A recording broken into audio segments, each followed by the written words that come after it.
সুপ্রিয় দর্শক, আসসালামু আলাইকুম। দেশ এবং দেশের বাইরে থেকে, প্রবাস থেকে অনেক ভাই ও বোনেরা দেখছেন, সবাইকে জানাই আন্তরিক শুভেচ্ছা ও অভিনন্দন। জয়পুরহাট জেলার পাঁচবিবি গরুহাটি থেকে আমি মোহাম্মদ ফিরোজ হোসেন আপনাদেরকে নতুন একটি শর্ট প্রতিবেদন দিচ্ছি। এখানে ইন্ডিয়া বর্ডার 6 থেকে 7 কিলোমিটার দূর হয়। এই হাটে গরুর দাম অনেক কম।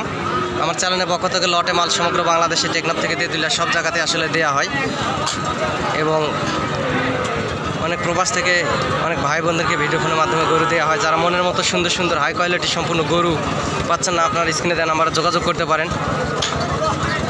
আপনাদেরকে লটে ভিডিও ফোনের মাধ্যমে গরু দেখানো হবে এবং দেওয়া হবে ইনশাল্লাহ। আপনারা চাইলেই এই জয়পুরহাট জেলা পাঁচবিবি গরুহাটিতে আসতে পারেন। টেকনাফ থেকে তেঁতুলিয়া বাংলাদেশের সব জায়গাতে আমি মাল পাঠাই আমার চ্যানেলের পক্ষ থেকে। ইন্ডিয়ান শাহিওয়াল জাতের এবং ব্রাহ্মা জাতের গরু এই হাটে পার হয়। আপনারা আসতে পারেন, যোগাযোগ করতে পারেন স্ক্রিনে দেওয়া নাম্বারে। আর দয়া করে আমার চ্যানেলটি সাবস্ক্রাইব করে দিবেন। আর যারা সাবস্ক্রাইব করছেন তাদেরকে জানাই আন্তরিক শুভেচ্ছা ও অভিনন্দন।